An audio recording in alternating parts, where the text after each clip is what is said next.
pagi ini dalam acara webinar publikasi ilmiah Kiat Tembus Jurnal Scopus Q1 bersama narasumber kami Muhammad Al-Farizi, seorang mahasiswa yang berhasil menembus Jurnal Scopus peringkat Q1 yang tentunya tidak mudah.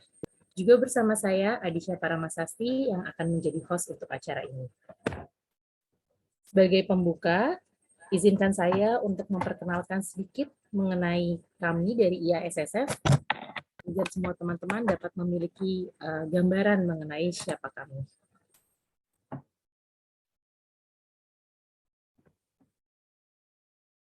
Baik.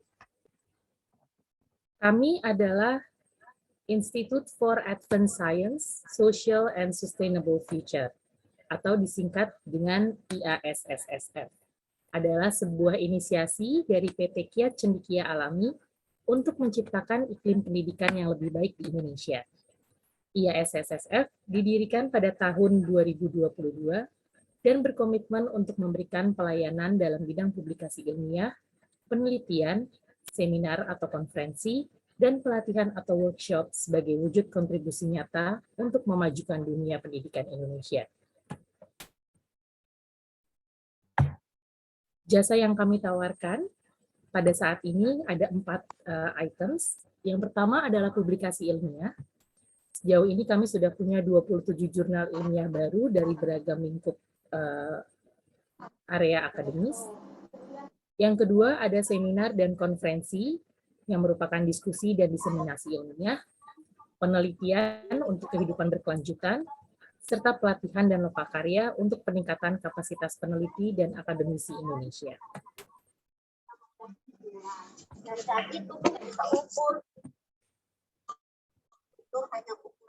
Kami juga menyediakan untuk asistensi penelitian berupa proofread, penerjemahan, asistensi publikasi ilmiah, asistensi kajian literatur, pengumpulan data lapangan, analisis dan interpretasi data, penyajian data, pengolahan data informasi geospasial atau GIS.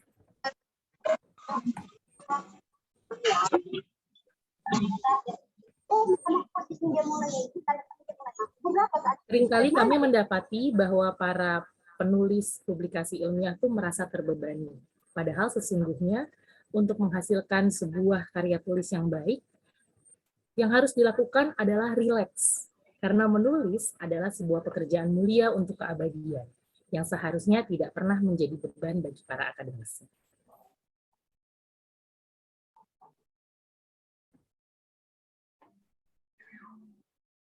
Baik, demikian sedikit gambaran mengenai siapa kami dari IASSF. Untuk informasi lebih lanjut, Anda dapat menghubungi nomor WhatsApp yang tertera atau masuk ke website kami di www.iassssf.com. Bisa juga melalui sosial media kami di Instagram di iassssf_pub atau melalui YouTube channel kami @iassssf. Baik, terima kasih. Seminar pagi ini, kita akan mendengar secara langsung sharing pengalaman dan pengetahuan dari narasumber kami, Muhammad Al-Farizi, yang telah sukses membawa manuskrip publikasi ilmiahnya untuk diterima dalam Jurnal Industrial Integration and Management, sebuah jurnal dengan status Q1 atau terbaik. Karena kita semua tahu bahwa tidaklah mudah untuk menuangkan buah pikir kita ke dalam tulisan, apalagi menjadi sebuah publikasi ilmiah. Sebelum kita mendengar pengalaman Mas Alfa secara langsung, saya akan bacakan sedikit profil dari Muhammad Al-Farizi. Muhammad Al-Farizi lahir di Pangkal Pinang tanggal 13 Februari 2001, merupakan mahasiswa program studi S1 PJJ Manajemen Universitas Bina Nusantara. Lulus dari SMA Muhammadiyah II Surakarta dan MTSN 1 Pangkal Pinang. Semasa kuliah, pria yang disapa Alfa ini sangat aktif dalam bidang riset dan sering berpikir out of the box, hingga ingin menjadi profesor masa depan. Berbagai kompetisi karya tulis ilmiah berhasil dimenangkan hingga memiliki 22 prestasi. Di antaranya juara 1 LKTIN Administrasi Bisnis Humanistik 2021 Politeknik Stialan Bandung, juara 3 LKTI Indonesia Syariah Economic Outlook 2021 FEB Universitas Indonesia, juara 1 kompetisi karya tulis ilmiah nasional Tahun 2002 kategori Manajemen Syariah UIN Said Ali Rahmatullah Tulungagung, juara favorit kompetisi karya riset ilmiah Karisma OJK Institute tahun 2022, Top 60 Finalist Asian Korean Academic IZE Contest 2022, Grand Finalist Cabang Karya Tulis Ilmiah Kompetisi Mahasiswa Nasional Bidang Bisnis, Manajemen, dan Keuangan KBMK tahun 2022 oleh Pusat Prestasi Nasional Kemendikbudristek RI, dan yang paling terbaru meraih juara 3 JSEAIS Research Paper Competition by UIN Sultan Taha Jambi tahun 2023. Seluruh raihan prestasi berhasil mengantarkannya mendapat posisi mahasiswa berprestasi atau Mawapres BINUS Business School 2021 dan finalis Mawapres BINUS University 2021. Risetnya juga tidak kalah bergengsi hingga berhasil meraih hibah riset kompetitif mahasiswa Program Talenta Inovasi Indonesia oleh Direktorat SDM Dirjen Pendidikan Tinggi Kementerian Pendidikan dan Kebudayaan RI. Telah menerbitkan publikasi artikel ilmiah pada jurnal dan proceeding berreputasi sebanyak 1 publikasi jurnal terindeks Scopus, proses editing online publication Journal of Industrial Integration and Management dengan judul Exploration of Technological Challenge and Public Economic Trends Phenomenon in the Sustainable Performance of Indonesian Digital MSMEs on Industrial Era 4.0. Disertai 3 dokumen konferensi terindeks Scopus. Selain itu, terdapat 10 publikasi artikel ilmiah pada jurnal terindeks Sinta, 4 publikasi ilmiah pada jurnal nasional. Muhammad Al-Farizi telah mempresentasikan hasil penelitiannya pada 7 konferensi internasional bereputasi, di antaranya the 2021 International Conference on Advanced Computer Science and Information System atau ICA-CSIS 2021 by Universitas Indonesia, and 11 International Conference on Applied Science and Technology or ICAST 2022 by Academic Research Society of Malaysia or ARMS and University Tun Hussein of Malaysia. Wow. Baik, sekarang akan saya panggilkan Mas Muhammad Al-Farizi.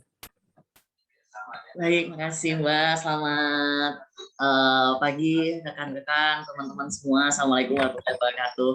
Waalaikumsalam. Selamat pagi Mas Alfa. Kondisi baik? Baik, alhamdulillah. Sudah siap untuk berbagi pengalamannya?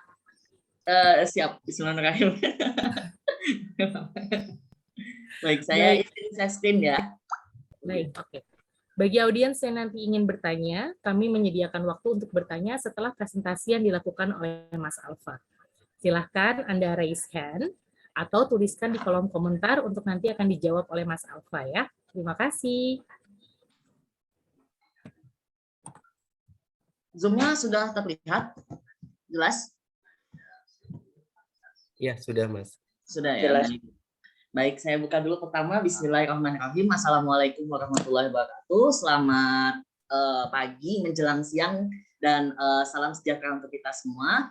Sebelumnya, Bapak Ibu yang hormati, terima kasih sudah hadir di dalam webinar kali ini. Saya Muhammad Al-Farizi dari Program Studi PJJ Manajemen BINUS Online Learning Universitas Bina Nusantara akan sedikit sharing Bapak Ibu mengenai bagaimana untuk bisa menembus ya artikel ilmiah yang telah kita tulis di dalam jurnal yang terindeks Scopus Q1, Bapak Ibu. Ini adalah sharing, mudah-mudahan ke depan dengan pertemuan webinar ini Bapak Ibu juga memiliki inspirasi dan nanti ke depan bisa menuliskan artikel ilmiah yang berkualitas dan bisa menembus jurnal-jurnal yang terindeks Scopus, kalau bisa Scopus Q1 begitu ya Bapak Ibu ya. Nah, kita mulai dengan membahas sebuah paradigma penelitian, arah tujuan sebuah penelitian itu apa. Di dalam sebuah penelitian yang dipublikasikan pada Saudi Medicine Journal, itu ada istilah sultan untuk mendefinisikan setiap orang itu ingin meneliti atau membuat riset ilmiah tujuannya apa. Yang pertama adalah S, atau dari sultan itu ada pembagiannya ya masing-masing setiap huruf. Yang pertama adalah S, yaitu studi recruitment. Ini adalah alasan yang paling sederhana di dalam sebuah alasan seseorang untuk mempublikasikan artikel ilmiah yang telah ia buat. Studi recruitment atau persyaratan untuk meraih gelar PhD atau Master of Science ya. Karena biasanya di perguruan tinggi, terutama untuk pada level doktor itu diberi syarat khusus untuk bisa publikasi minimal Scopus Q3 biasanya. Nah, lalu ada juga alasan yang kedua, naik lagi pada tingkat filosofinya pada tingkat kedua, yaitu advanced needs atau alasan untuk memenuhi persyaratan untuk hiring untuk menjadi seorang dosen atau untuk dalam rangka promosi jabatan atau mendapatkan hibah atau mendapatkan insentif. Nah, ini adalah tingkatan kedua. Lalu ada tingkatan ketiga atau adalah tingkatan untuk keuntungan berkelanjutan. Itu apa? Adalah karir akademik. Bapak Ibu kita tahu ya bahwa di perguruan tinggi terutama, bukan hanya perguruan tinggi malah, sekarang sudah sampai pada tingkat sekolah. Bahwa untuk mencapai akademik tertentu untuk tingkat dosen, baik dari asisten ahli, dari dosen biasa, dosen muda, lalu ke asisten ahli, lalu ke lektor kepala, lalu sampai ke profesor atau guru besar, itu adalah syarat publikasi. Ada syarat publikasi dan disertai juga dengan kegiatan lainnya, termasuk di dalam perguruan tinggi seperti pengabdian masyarakat, kegiatan pengajaran, dan lain sebagainya. Namun biasanya untuk profesor itu ada yang lebih kompleks lagi untuk dalam hal karir ya. Dan juga pada tingkat guru sekarang juga sudah dimulai, tingkat pada guru sekolah menengah dan sekolah dasar sudah mulai untuk melakukan penelitian PPK, itu sudah mulai didorong untuk publikasi dan itu mendapatkan poin kepangkatan seperti itu. Naik lagi pada filosofi riset berikutnya, yaitu top rank position. Biasanya riset ilmiah itu di beberapa tempat menjadi sebuah indikator untuk mendapatkan posisi jabatan struktural seperti dekan, rektor biasanya. Tapi itu hanya di beberapa tempat ya Bapak Ibu ya, karena tidak hanya riset saja. Tapi biasanya nilai riset ini memiliki nilai yang cukup penting di dalam seseorang bisa meraih top rank position di sebuah perguruan tinggi. Lalu naik lagi posisinya di atas, yaitu advancement in policy. Tujuan yang paling penting dan mulia yaitu untuk membuat rekomendasi policy. Biasanya terutama di bidang pendidikan, di bidang kesehatan, di bidang ekonomi. Riset-riset itu menjadi sebuah indikator penting untuk pembuatan kebijakan. Dan yang terakhir, yang paling atas juga, yaitu N, yang paling mengkerucut. Dan yang paling agak, yang paling filosofisnya paling agak dalam, yang paling agak dalam, yang terdalam dalam lubuk hati itu adalah nama dan famous. Di tengah teman, mungkin ya sesimpel di tengah teman atau di tengah kalangan akademis atau di yang paling besar itu adalah di kalangan komunitas sains, apalagi di lingkungan perguruan tinggi itu riset ilmiah itu adalah sesuatu yang memang sangat-sangat mempengaruhi citra seorang dosen atau citra seorang mahasiswa juga seperti itu secara tidak langsung seperti itu. Nah, Bapak Ibu, di dalam sebuah riset kita kenal research cycle. Bagaimana riset itu berjalan. Dimulai dari untuk berpikir menemukan sebuah masalah yang akan dijadikan fenomena yang ditargetkan untuk dirisetkan. Setelah kita menemukan riset yang difenomenakan, oh iya saya ingin riset tentang fenomena tentang green banking atau fenomena tentang program SDGs kelestarian lingkungan, atau yang paling terbaru mungkin tentang isu korupsi misalkan ya, yang di dalam bidang hukum. Nah, itu menjadi riset-riset yang yang sangat populer yang kadang-kadang terfikirkan lalu direncanakan tahap-tahap perencanaan risetnya, mulai dari tahap proses discovery untuk pengangkatan topiknya, lalu pengkajian literaturnya, lalu proses pengambilan datanya dan lain sebagainya. Lalu dilanjutkan dengan proses pengambilan data, analisis ya. Proses analisis data yang telah didapatkan. Nah, setelah masuk dari proses berpikir, paradigma berpikir dalam proses penulisan riset, lalu proses untuk pengembangan riset itu sendiri sampai menemukan data. Sebelum menemukan data, menentukan metode penelitiannya tentunya ya. Menentukan metode penelitian apakah itu kuanti atau kualitatif atau ya literatur review seperti contohkan. Nah, lalu dianalisis. Barulah masuk kepada tahap titik yang penting, yaitu write and publish atau penulisan paper. Nah, kebanyakan populasi peneliti kita di Indonesia itu berpikir, terutama mahasiswa dan dosen mungkin yang masih belum berpikirnya masih tahap awal ya. Biasanya itu sampainya di write and publish. Sebetulnya masih ada tahap berikutnya, yaitu share and impact. Ini yang juga penting. Jadi publikasi tidak sekedar publikasi selesai, tapi harus di-share. Dan riset itu harus memiliki implikasi. Setidaknya paper itu menjadi rujukan ketika pihak lain ingin membuat kebijakan atau melaksanakan riset lanjutan dengan merujuk dari paper kita. Itu yang dinamakan share and impact. Dan ini juga Bapak Ibu menjadi hitungan ketika untuk kepangkatan dosen juga itu biasanya dihitung sepengetahuan saya. Nah, jadi research cycle ini berputar terus. Apalagi di masyarakat perguruan tinggi, ini akan berputar terus. Dari berpikir menemukan ide, discover, lalu analisis, lalu masuk yang intinya menulis publikasi, sebagaimana indahnya penulisan itu, sebagaimana ilmiahnya penulisan itu, baru harus di-share dan impact. Jadi saya tidak berhenti pada titik publikasi, penulisan dipublish selesai, tidak. Kalau bisa di-share dan impact agar riset kita memiliki impact positif. Seperti itu.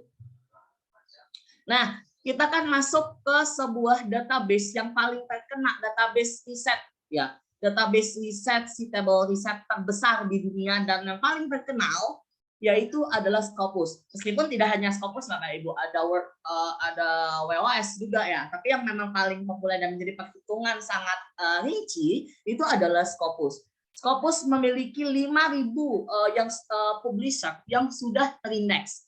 Yang diantaranya ada 22.800 serial title, lalu ada 1.500 buku. Nah, dia sudah memiliki 70 miliar items paper dengan 70.000 institusi profil. Mungkin di Indonesia rata-rata sudah masuk ya. Nah, dia sudah memulai database Scopus ini itu sejak tahun 1970. Dengan 16 hingga sekarang itu sudah 16 miliar auto profil yang sudah masuk di dalam database Scopus. Nah, tugas dari Scopus ini apa saja Bapak Ibu yang mereka lakukan? Yang pertama adalah identifikasi dan analisis jurnal yang memang dibaca dan disubmit. Lalu juga membantu peneliti-peneliti untuk bisa memanage karir. Karena biasanya perguruan tinggi itu yang terutama bidang penelitian dan pengabdian, kalau di BINUS itu namanya RTTO atau Research and Technology Transfer Office. Kalau di perguruan tinggi lain mungkin di bidang ini ya penelitian ya, bidang penelitian dan pengabdian masyarakat ya. Nah itu biasanya mereka pasti akan mempunyai akun database Scopus untuk menganalisis manajemen karir untuk setiap dosen untuk mendetek dosen yang publikasi Scopus itu apa saja. Itu loh. Jadi karena kan biasanya ada pelaporan, terutama kalau biasanya untuk kepangkatan dan insentif ya. Dua hal ini biasanya sering. Mereka akan melakukan pengecekan Scopus. Apakah author ini paper yang kemarin dikatakan oleh dia saat pelaporan sudah terindeks Scopus, apakah benar-benar sudah masuk? Gitu. Itu bisa dideteksi gitu ya. Lalu juga bisa membantu untuk memutuskan apa, di mana dan dengan siapa untuk kolaborasi. Karena author di sana banyak, tidak hanya dari Indonesia, tapi bahkan kita bisa menemukan kolaborasi dengan luar negeri, dengan penulis-penulis dari luar negeri. Nah, lalu juga Scopus dapat untuk men-track implikasi daripada riset dan memonitor bagaimana tren riset secara global. Bahkan di Indonesia kadang-kadang mereka mempunyai ranking ya setiap negara. Nah, kalau itu di Scopus Skimago, tapi biasanya mereka bisa mengidentifikasi itu. Lalu juga untuk mendeterminasi apa yang menjadi riset topik, lalu juga menemukan ide juga bisa dari sana, menemukan ide-ide terbaru riset yang berkualitas tinggi. Biasanya kan kalau mahasiswa itu kadang-kadang nyarinya di Google Scholar, tapi juga sekarang bisa melalui Scopus karena di sana tuh ide-idenya sangat otentik gitu, sangat otentik dan sangat-sangat, bayangkan itu adalah saringan dari jurnal-jurnal yang berkualitas tinggi. Tentu hasil risetnya juga lumayan tidak main-main sebagiannya, apalagi yang Q1 itu adalah hasil review yang bisa dikatakan lumayan challenging, atau kalau kita bisa katakan ganas gitu ya, tapi bukan ganas lah, tapi dalam artian itu memang berkualitas tinggi, proses penyaringannya tidak gampang seperti itu, memang tapi ada trik-triknya. Nah ini yang saya katakan tadi, bagaimana perjalanan seorang author untuk bisa meraih posisi untuk publikasi jurnal di jurnal bereputasi internasional Scopus. Bayangkan proses untuk dari submission, lalu masuk ke proses adjustment awal untuk dia menentukan apakah paper ini masuk saringan awal. Biasanya untuk saingan awal ini berkaitan dengan persyaratan-persyaratan administratif ya. Belum substantif itu. Substantifnya mungkin ada banyak juga sih jurnal yang memang sudah mulai substantif, tapi substantifnya masih substantif dini biasanya. Bukan substantif yang dalam yang harus digaji dan decide, tapi dia masih substantif tahap awal. Lalu masuk ke jurnal manager, mencari dari jurnal nanti itu adalah mencari reviewer. Jadi ada 3 pihak, author, editor and section editor, baru jurnal manager, reviewer, copy editor, layout editor, dan proofreader. Nah, setelah tadi mencari reviewer, nah lalu masuk review. Review biasanya itu tidak 1 orang, Bapak Ibu. Tapi biasanya proses review paper itu 2 orang. 2 orang review. Bahkan ada yang lebih kadang-kadang. Masuklah submission review. Nah, author juga bisa ngecek proses review. Lalu masuk, apakah reach editorial decision? Setelah di review 2 orang, dikembalikan ke author editor dulu untuk diputuskan dulu tahap awal.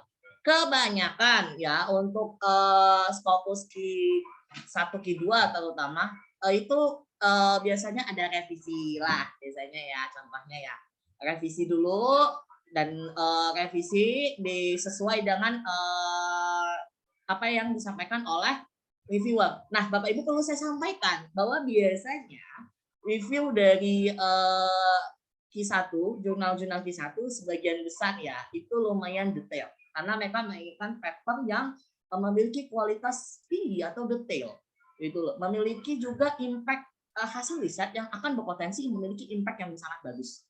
Nah, setelah review, revisi, jika diterima tapi harus review dulu, belum diterima tapi harus review dulu, direview, direvisi dulu. Nah, setelah direvisi, jika diterima, setelah proses review yang kedua masih ada review lagi, review dulu 2. Kalau memang sudah tidak ada revisi dan memang sudah layak, baru diterima. Setelah diterima, belum sampai publikasi dahulu. Biasanya kalau di paper Sinta ada yang dia langsung kadang-kadang, atau paper jurnal nasional kita ada yang langsung kadang-kadang publish, editingnya tidak terlalu lama. Tapi kalau di mereka proses menuju ke publikasinya juga masih butuh waktu, karena biasanya itu ada proses editing dulu. Editing termasuk proofreading dulu. Proofreading itu apa? Adalah proses editing kata agar sesuai menggunakan bahasa Inggris standar. Ya, lalu ada issue manager, baru proses publikasi. Nah, proses publikasi ini pun itu lebih panjang daripada yang di Sinta. Kalau publikasi di Sinta ya udah masuk di volume.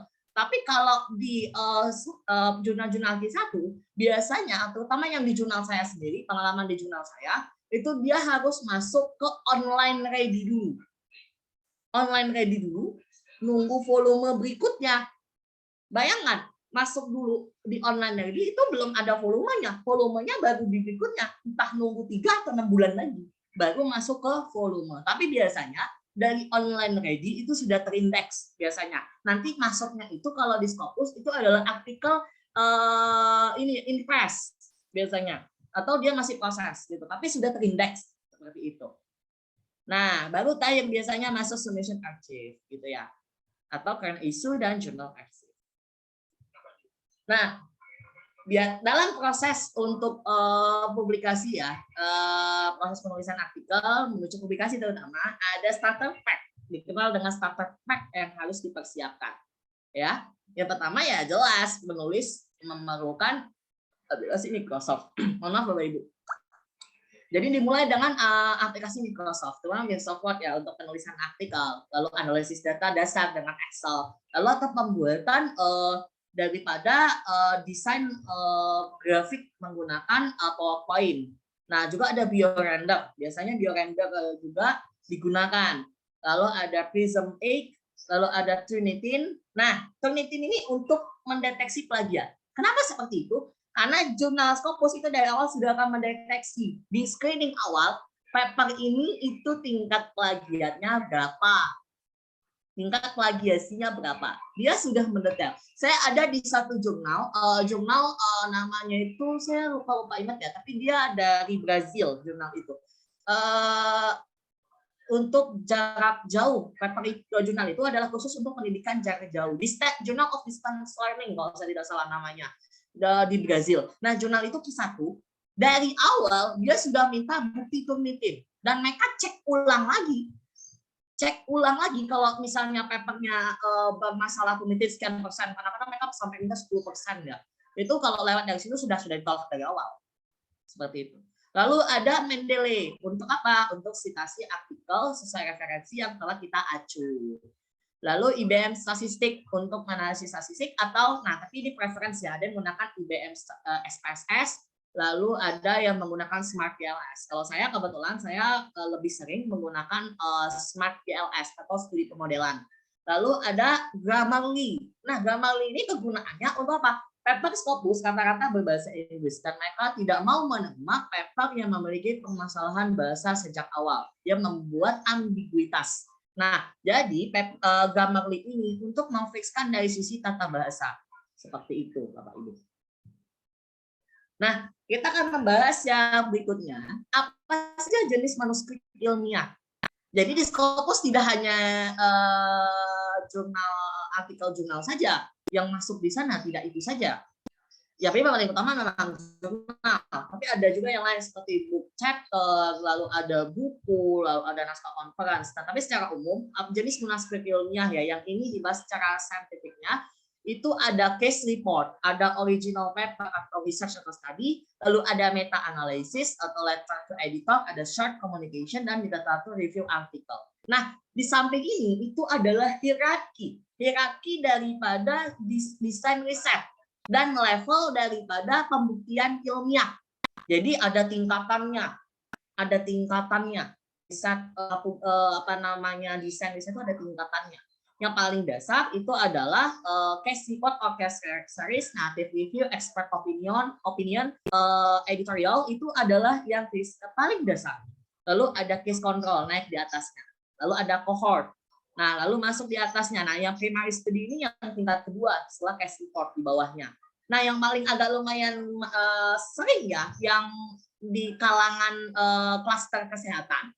Nah, yang memang sering digunakan mereka laksanakan itu adalah meta analysis, systematic review, dan clinical practice guidelines, gitu ya. Saya belum sampai jarang sampai clinical practice guidelines belum, karena saya bukan orang klinisi, walaupun saya beberapa kali penelitian tentang manajemen rumah sakit, tapi belum sampai ke sana belum seperti itu. Baik. Nah, Bapak Ibu, kita masuk ke manuskrip struktur. Kita perkenalan dulu manuskrip struktur.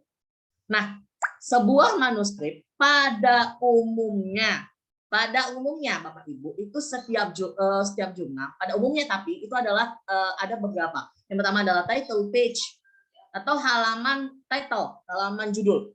Berbeda dengan halaman artikel pertama, bedanya di mana? Nanti saya akan jelaskan di berikutnya. Lalu ada abstrak, lalu ada introduction atau pengantar, lalu ada material and methods, result, discussion, conclusion, referensi, lalu acknowledgement, ya, dan conflict of interest. Itu secara umumnya, secara umum dasarnya. Tapi setiap jurnal itu memiliki masing-masing kriteria struktur manuskrip yang berbeda-beda. Makanya penting untuk mengetahui Guide for Author atau GFA-nya itu perlu diketahui. Ini perlu harus dipelajari sebelum bisa kita ingin publikasi di sebuah jurnal. Kita harus menargetkan dulu jurnal mana yang mau dituju. Agar apa? Agar jurnal kita sudah menyesuaikan standar daripada jurnal tersebut. Seperti itu. Nah, biasanya seperti ini, ada jurnal renewable energy. Kebetulan kita juga lagi proses ke sana ya. Nah, biasanya di menu halaman depan maka sudah ada GFA-nya. Nah, di sini itu bahkan bisa di-download, bisa dipelajari terlebih dahulu. Karena ini gunanya buat apa? Karena setiap jurnal memiliki ketentuan berbeda-beda. Seperti contoh, jumlah kata. Ada jurnal yang dia hanya boleh 6.000 kata. 6.000 kata tapi misalkan dengan tanpa referensi. Ada yang 6.000 kata tapi dengan referensi. Ada yang dia 7 sampai 8.000, tapi dominan 7 sampai 9.000 sih secara umum. Ada yang dia membolehkan 10.000. Normalnya 7.000 sampai 9.000 dan kadang-kadang itu sudah include dengan referensi. Karena kalau lebih dari 10.000 kadang-kadang nggak kayak laporan skripsi, tesis, disertasi, laporan skripsi kadang-kadang. Tapi biasanya normalnya 7.000 sampai 9.000 normalnya seperti itu. Nah, kita bahas ide penelitian. Biasanya Scopus menginginkan ide yang seperti apa? Kalau dari sisi saya sebagai yang penulis, beberapa kali menulis untuk artikel yang memang saya targetkan untuk Indeks Scopus, itu ada 4. Yang pertama, memiliki novelty atau kebaharuan. Kalau penelitian tanpa kebaharuan yang benar-benar detail, bukan kebaharuan itu seperti melanjutkan penelitian, bukan hanya itu. Misal penelitian ini melanjutkan penelitian dari sebelumnya karena kekurangan variabel dimensi harga pasar. Tidak hanya itu, benar-benar harus detail. Kebaharuannya apa? Karena nanti kebaharuan ini akan berkaitan dengan rekomendasi nanti biasanya. Nah, lalu idenya harus original dan asli. Fenomena terkini akan lebih bagus, fenomena yang ada di masyarakat. Lalu juga update, idenya update. Gitu. Lalu hasil penelitiannya berguna untuk masyarakat luas. Nah, nyuwun sewu Bapak Ibu. Ada memang jurnal yang memang dia case study atau memang dia jurnal khusus yang memang meneliti sebuah fenomena misal di perusahaan atau jurnal yang meneliti tentang case perusahaan atau apa memang ada, tapi itu sedikit. Kebanyakan paper Scopus terutama di Q1 dia mau hasil penelitian itu impact-nya luas. Oleh karena itu mengapa di S3 penelitiannya lebih diharapkan makro, lebih luas seperti itu. Walaupun di kami di BINUS itu sudah menerapkan penelitian kalau bisa yang berbasis makro, dinaikkan levelnya. Karena berkaitan juga karena kami punya kewajiban publikasi. Tapi tidak sampai Scopus jurnal, tidak. Paling ya conference, paling enggak itu udah dapat kantongan nilai lumayan. Nah, impact hasil risetnya itu harus makro. Tidak hanya misal, judge untuk penyelesaian satu perusahaan, tidak. Tapi kalau bisa memiliki impact yang luas untuk masyarakat. Misalkan untuk sektor ekonomi atau sektor pendidikan, rekomendasinya, penelitiannya. Lalu visible dan eligible untuk dilakukan. Nah, penelitian yang dimaksud untuk visible dan eligible untuk dilakukan juga ini termasuk juga masuk akal untuk dilakukan. Seperti itu. Tidak mungkin satu orang, kadang-kadang satu orang dia bisa melakukan beberapa studi sekaligus. Makanya prefernya beberapa jurnal Scopus prefer penelitian itu biasanya 2-3 author. Karena ini berkaitan dengan kewajaran. Biasanya ada sih yang sendiri, tapi biasanya nanti akan ada pengukuran. Pasti review akan mengukur. Tetapi juga itu tergantung daripada author bisa menjelaskan atau tidak tekniknya, gitu. Nah, ini adalah 4 hal ide penelitian yang juga bisa dicari ya. Sehingga karena ini nanti berkaitan dengan penilaian di reviewer juga. Novelty, lalu memiliki ide orisinal, hasil penelitian yang memiliki berguna untuk masyarakat luas, ya, makro dan juga visible dan eligible untuk dilakukan. Nah, kita mulai untuk berbicara tutorial dasar untuk publikasi di Scopus. Baik, ini adalah tadi saya kembali lagi kita mundur sedikit. Ini adalah kerangka dasar dari sebuah jurnal untuk yang terindeks Scopus ya, artikel dasarnya. Ada title, subtitle, lalu abstrak. Nah, abstrak itu paling enggak memuat introduce methods, result, and conclusion. Lalu ada introduction ya, itu menjelaskan pengetahuannya dengan referensi, lalu mengidentifikasi gap ya. Gap riset itu harus ketahuan, harus gamblang ketahuan, identifikasi gapnya. Lalu juga tujuan objektifnya. Nah, nanti masih ada lagi yang lebih detail. Ya, ini ada detail lagi. Lalu ada metodologi, itu harus jelas. Apa yang akan dilakukan dan bagaimana proses riset itu dilakukan, lalu bagaimana selection kriteria jika itu riset dengan menggunakan populasi, lalu juga describe alat tesnya, termasuk intervensi, analisis tekniknya, lalu juga, nah ini yang etik ya, ethical clearance. Sangat disarankan sebuah riset itu sudah mendapat pengakuan etik, kelayakan etik ya, terutama yang di kesehatan tuh wajib ya, lumayan wajib ya. Tapi kalau untuk ekonomi sementara ini memang belum, tapi Badan Riset Inovasi Nasional sepengetahuan saya sudah mulai untuk membangun hawa tersebut dengan mereka mulai membuka layanan kelayakan etik bagi seluruh bidang studi, tidak hanya kesehatan. Ini karena kemarin saya juga baru buka, dan mereka baru memulai hawa penggunaan riset soal etik ilmiah, yaitu kelayakan etik. Nah, lalu juga statistical method to describe untuk deskripsi statistik. Lalu hasil diskusinya, hasil analisisnya. Nah, diskusinya juga berbeda. Hasil result itu adalah analisis. Lalu diskusi itu adalah diskusi daripada hasil analisis data tersebut dan referensinya. Seperti itu. Nah, mari kita mengkaji anatomi naskah. Ini gambarnya bukan saya yang buat, tapi memang ada dari Journals of Medicine. Secara umum kembali tadi seperti saya katakan, ada covering letter, title page, lalu abstract and keyword, ada introduction, material and methods, result, discussion, acknowledgement, conflict of interest, reference, table, and figure. Figur ya. Nah, ini adalah ikan ya, anatomi ikan ini, bukan. Ini adalah anatomi bagaimana paper ilmiah dituliskan. Dimulai dari judul, lalu abstrak, lalu pengantar atau pendahuluan, lalu metodologi, diskusi, hasil analisis, diskusi, lalu kesimpulan, conclusion, dan acknowledgement. Nah, ini nanti kita akan kaji di berikutnya ya. Tapi secara umum Bapak Ibu, kembali lagi, setiap jurnal ada misalkan dia langsung meminta memunculkan bab literatur review di antara introduction dengan methods. Ada banyak jurnal yang seperti itu. Tapi ada juga yang dia tetap pakai sistem IMRAT. IMRAT itu introduction, methods, result, discussion. Artinya apa? Literatur reviewnya sudah include di introduction. Tapi ada juga yang dia mau muncul sendiri. Tapi ada juga yang ya setara penulis gitu loh. Sebenarnya penulis bisa mempertanggungjawabkan, mau pakai ini ya udah gitu. Mau pakai literatur review terpisah boleh gitu. Tapi tergantung berdasarkan GFK masing-masing. Seperti itu. Kita mulai dari covering letter. Covering letter ini adalah seperti kita ngelamar. Namanya kita memasuki jurnal, pasti ngelamar. Nah, ini adalah contoh ya bagaimana journal submission cover letter sample. Inilah contohnya ya di bagian atas karena dia bentuknya seperti surat melamar ya, bukan melamar ini Bapak Ibu, bukan meminang ya. Ya meminang sih, tapi maksudnya meminang agar jurnalnya mau berjodoh dengan artikel kita seperti itu.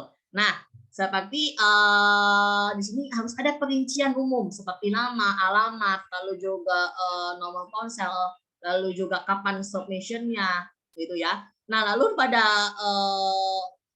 di part pertama itu adalah menjelaskan keinginan memasukkan artikel dengan judul apa. Lalu dijelaskan secara singkat dahulu. Ya, singkat artikel ini desainnya itu seperti apa. Itu nggak perlu panjang-panjang Bapak Ibu, satu paragraf aja cukup. Lalu masuk yang kedua, yaitu tujuan dan kontribusi. Nah, ini yang perlu kuat. Tujuan dan kontribusi.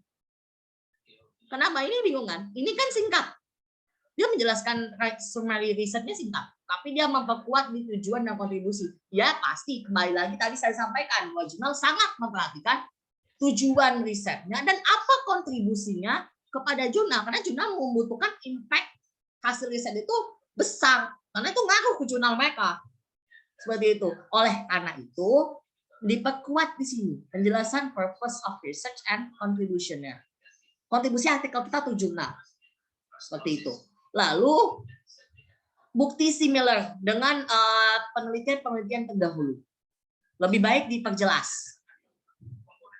Nah, lalu ini option ya Bapak Ibu yang di bagian keempat, potential review. Ini biasanya ini ya, apa namanya, tergantung, boleh masukin, boleh juga enggak. Karena biasanya di jurnal itu sendiri saat kita memasukkan artikel, itu biasanya kita sudah diminta untuk menunjuk potential review-nya siapa, orang-orang yang berpotensi untuk ngisi ya. Itu sesuai dengan yang disarankan oleh Bapak Ibu. Biasanya gimana sih cara mencari potential review? Ada yang menggunakan relasi jauh gitu kan. Ada yang dia melalui reviewer yang ada terdaftar di jurnal tersebut biasanya. Nah, lalu ada juga di part berikutnya itu adalah informasi tambahan. Seperti itu ya, dan merujuk gitu ya. membujuk untuk bisa berkontribusi di jurnal itu. Karena kembali lagi saya bilang ini adalah melamar istilahnya. Baru kita memberikan bukti tanda tangan secara digital. Kalau bisa lebih baik dengan tanda tangan digital lalu kontak kita seperti itu. Ini adalah covering letter. Ini sangat disarankan ada Bapak Ibu karena ini adalah bentuk kalau kita manggilnya kalau di Jawa tuh unggah-ungguh lah. Sopan santunnya kita. Sopan santun kita ke si jurnal. Gitu. Unggah-ungguh dulu. Nggak mungkin kan kita langsung masuk tank tempat sudah gitu. Kan nggak mungkin. Pasti kita harus ya unggah-ungguh dulu, basa-basi dulu gitu kan. Nggak langsung gitu meminta gitu kan. Nah, ini adalah maksudnya. Jadi kita harus nama-lama dulu gitu. Ini gunanya covering letter. Lalu title page. Title page ini adalah halaman halaman judul. Beda dengan halaman awal artikel. Apa bedanya? Halaman awal artikel biasanya tidak memperkenankan adanya ini. Profil si author. Dia biasanya langsung ke abstrak. Nah, title page biasanya judul, lalu dengan data si author. Siapa saja autornya. Dia harus satu halaman sendiri. Jangan digabung dengan halaman awal jurnal. Beda. Jangan nanti dia mepet dengan halaman jurnal, halaman artikel yang punya artikel asli. Jangan. Jadi dipisahkan halaman. Dia halaman di depan, paling depan. Jadi mencakup judul, nama penulis, afiliasi, korespondensi, termasuk alamat surat, juga alamat jumlah halaman, gambar, dan tabel. Nah, biasanya di halaman title page itu juga ada jumlah halamannya berapa dibilang, dikasih tahu di situ berapa jumlah halaman, lalu gambar dan tabel. Jumlah gambarnya dan jumlah tabelnya.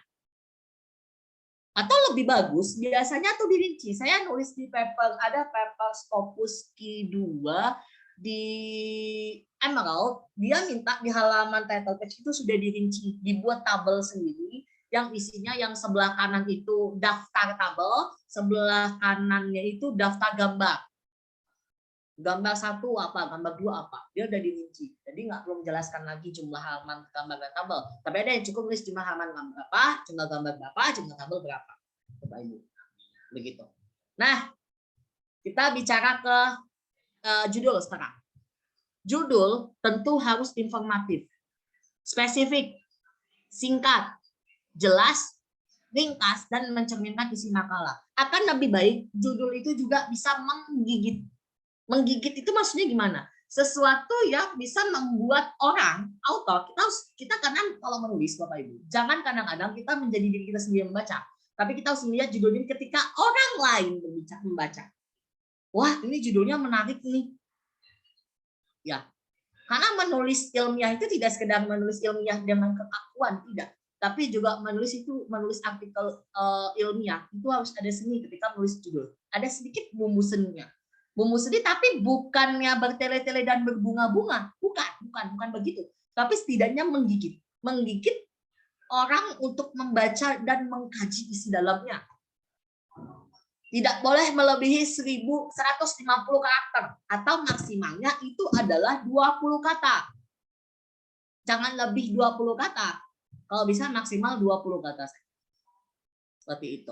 Ini contoh yang artikel ini kebetulan saya pernah kenal dengan orang ini yang namanya Dr. Gigi Alexander Pateranugraha. Beliau ini itu adalah periset terbaik di Fakultas Kedokteran Gigi Universitas Airlangga, dan itu motivator saya sih kebetulan karena beliau alumni PMDSU. Jadi setelah S1 langsung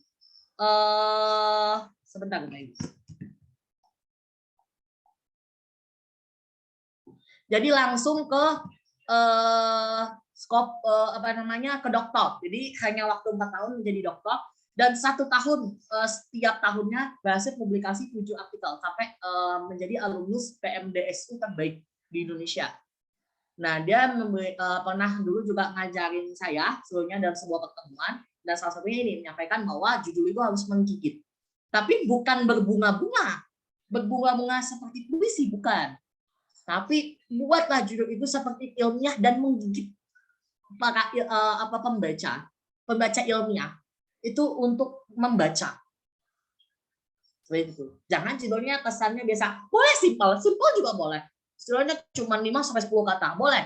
Tapi harus menggigit. Boleh, kalau sedikit juga, tapi harus menggigit. Seperti itu. Nah, lalu name author ya. Nama penulis dan afiliasi harus dicantumkan. Maaf Mas, sebelumnya ini muncul nggak ya di apa namanya layar masing-masing untuk PPT-nya? Muncul ya? Ya, masih kelihatan, Mas. Masih kelihatan ya? Nah, baik. Nama penulis dan afiliasi itu harus dicantumkan. Nama depan, inisial nama tengah, dan family name atau nama belakang. Nah, ini saya sini dulu. Family name apa ya? Itu adalah nama belakang. Masing-masing penulis harus ditulis. Nah, juga harus diperjelas alamat mana yang berhubungan dengan penulis yang mana. Penulis korespondensi harus diidentifikasi dengan tanda bintang. Nah, Bapak Ibu, saya perlu memberitahukan bahwa ketika menulis penamaan ini ya afiliasi ya, mohon kalau namanya satu itu ya satu itu, jangan berubah lagi. Nanti kok submit ke jurnal A, nama afiliasinya misal Department of Management Binus Online Learning Bina Nusantara University.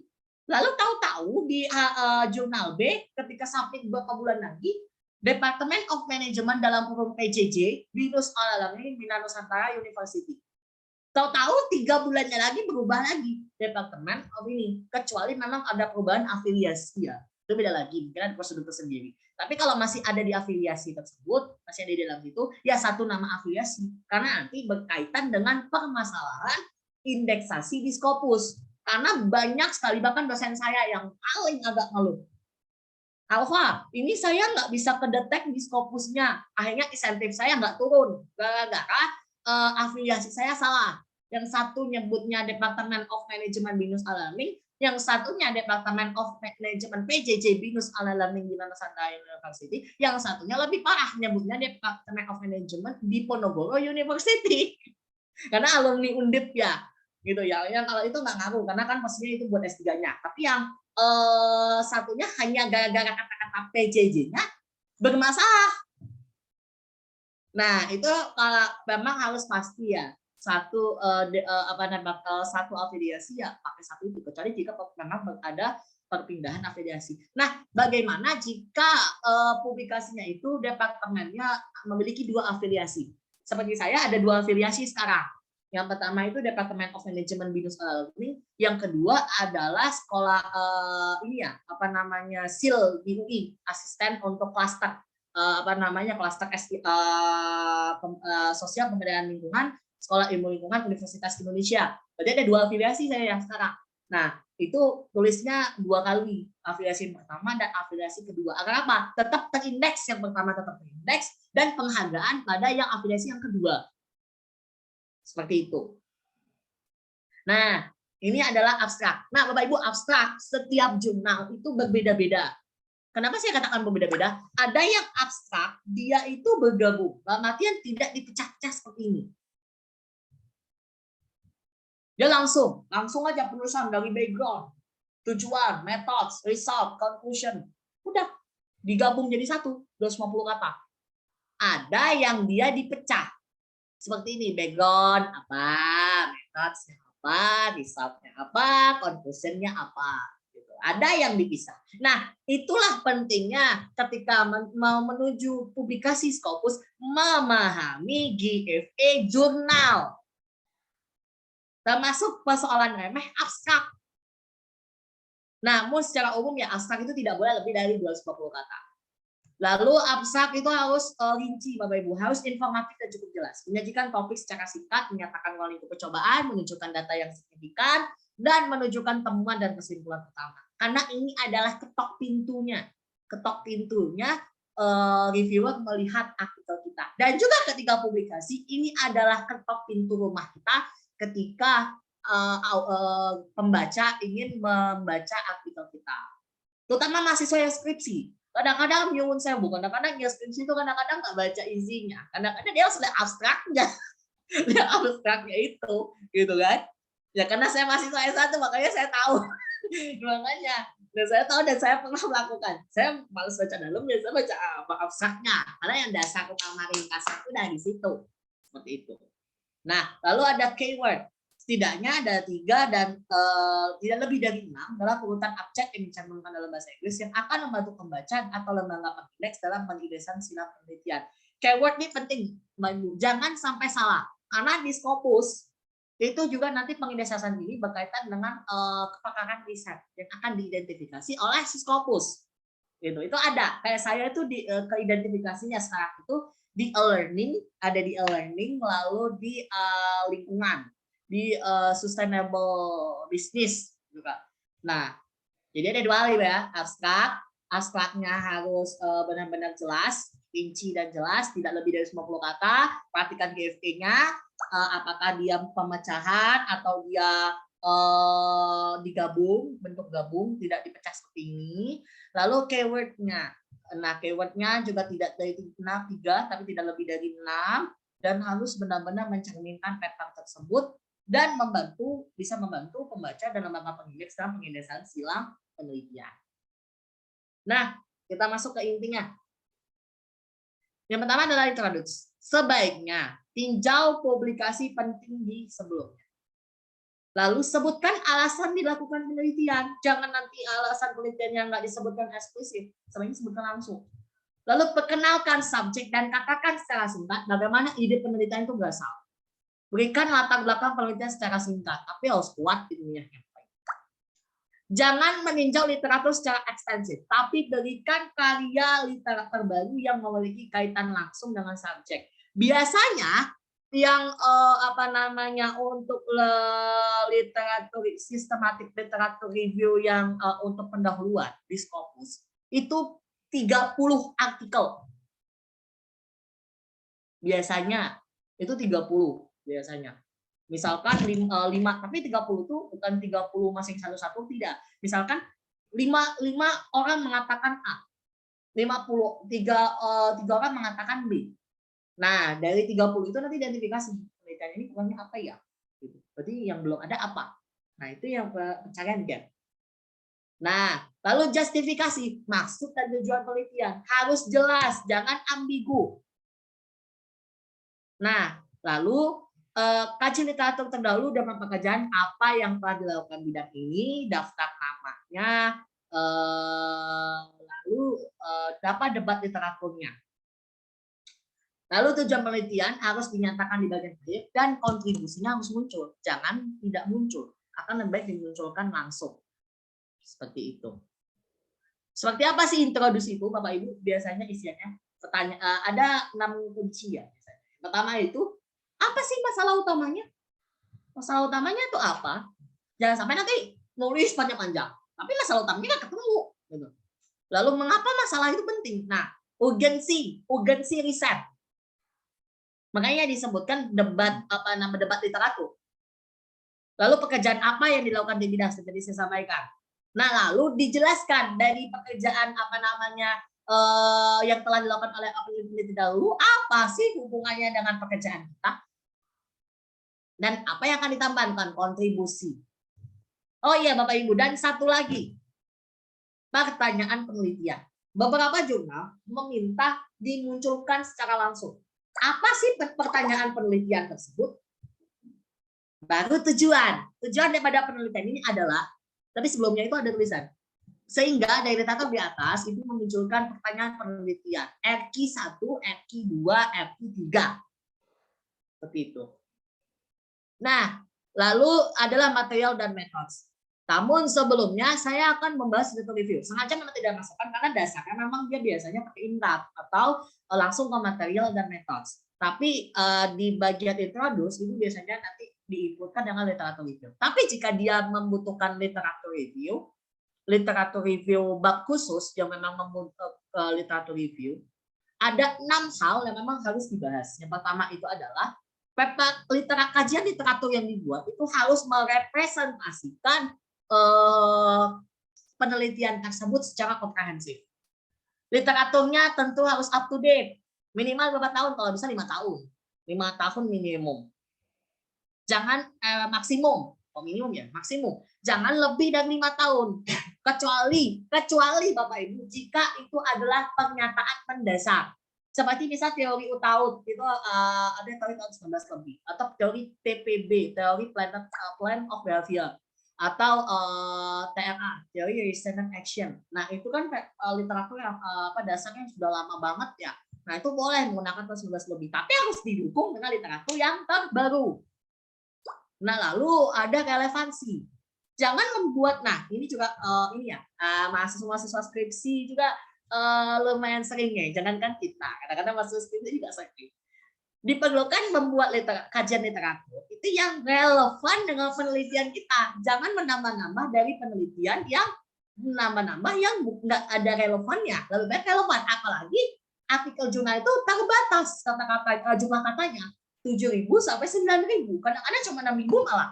Jadi harus benar-benar efisien dan relevan dengan literatur. Ya kalau mau tesis, disertasi atau skripsi mungkin tebal nggak apa-apa, kayak saya hampir 2.000, sementara bab 1 sampai bab 3 saya bikin skripsi itu sampai 200 halaman. Itu nggak apa-apa, 200 halaman. Tapi kan nggak mungkin tuh kalau artikel jurnal 200 halaman kan enggak kan.